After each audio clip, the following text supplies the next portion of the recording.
सोनम और राजा कुशवाहा की CDR report सामने आई। दोनों में होती थी घंटों तक बात। मेघालय में कांड करने के बाद सोनम आई इंदौर, प्रेमी से मिली, नेपाल भागने की थी पूरी तैयारी। पति को रास्ते से हटाने के बाद सोनम 24 को पहुंची इंदौर। 2 दिनों तक दोनों एक किराए के कमरे में एक साथ थे। पुलिस की जांच में ये बात सामने आई कि राजा रघुवंशी की हत्या की घटना को अंजाम देने के ठीक बाद सोनम और उसका प्रेमी राज कुशवाहा नेपाल भागने की फिराक में थे। लेकिन मेघालय और एमपी पुलिस के बीच जो ऑपरेशन चल रहा था उसमें सबसे पहले राज कुशवाहा फंस जाता है।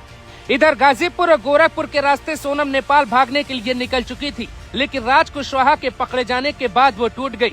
उसे लगा कि वो भी अब बच नहीं सकती। ऐसे में उसने ड्रग्स दिए जाने की झूठी कहानी बनाई और गाजीपुर में ही पुलिस के सामने सरेंडर कर दिया। यही नहीं, इस केस में एक और चौंकाने वाली बात बाहर निकल के आई कि सोनम शिलोंग से सीधे यूपी के गाजीपुर नहीं, बल्कि वो सीधे 23 मई को गुवाहाटी से इंदौर के लिए निकली। 25 मई को इंदौर पहुंची। यहाँ वो अपने ससुराल या मायके नहीं, बल्कि अपने प्रेमी राज कुशवाहा से मिली। राज ने उसे इंदौर में ही एक किराए के मकान में ठहराया और फिर अगले ही दिन कार में यूपी के लिए रवाना कर दिया गया, जहां वो अलग अलग लोकेशन पे रही। लेकिन पुलिस से चौतरफा घिरने के बाद आखिरकार उसे सरेंडर करना ही पड़ा। वो वाराणसी से गाजीपुर पहुंची और खुद को ड्रग्स दिए जाने और दूसरी बातों का झूठा जाल बुना ताकि पुलिस भी हैरान हो जाए। चेहरा ऐसा बनाया जैसे उसके साथ ही गलत हो गया है।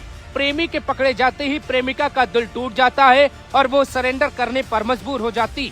पुलिस के मुताबिक राजा रघुवंशी की शादी के तुरंत बाद ही उसे मौत के घाट उतारने का प्लान तैयार हो चुका था। ये प्लान किसी और ने नहीं, बल्कि उसकी नई नवेली पत्नी सोनम ने ही राज कुशवाहा के साथ मिलकर बना लिया था।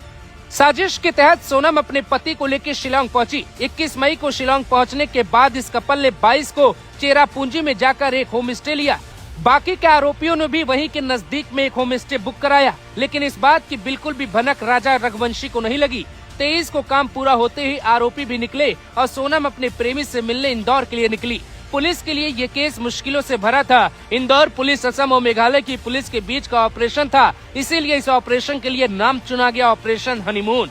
गुवाहाटी पुलिस स्टेशन के पास से इस हत्याकांड में शामिल हथियार भी बरामद किया गया है। सोनम और राज के कॉल डिटेल रिकॉर्ड में लगातार बातचीत का पता चला है, जो जांच में अहम सुराग साबित हो रहा है। इन निष्कर्षों के आधार पर इंदौर और शिलोंग की पुलिस टीमों के साथ एक संयुक्त अभियान में राज को हिरासत में लिया गया, जिसके बाद सोनम ने सरेंडर करने का प्लान तैयार किया। सोनम की इस कहानी में एक बात क्लियर हो जाती, सोनम को दया नहीं थी। वो जो कर रही थी उसका अंदाजा उसको पहले दिन से था।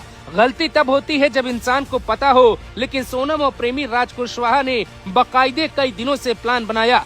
सिंदूर डालने के दौरान के वीडियो में राजा रघुवंशी मुस्कुराता है, लेकिन मन में काल बनाकर बैठी सोनम एकदम परेशान दिखती है। लेकिन अब सच सबके सामने है। दूध का दूध और पानी का पानी सबको समझ आने लगा है। सोनम को लेकर देश की जनता हैरान है। क्या कोई पत्नी ऐसा भी कर सकती?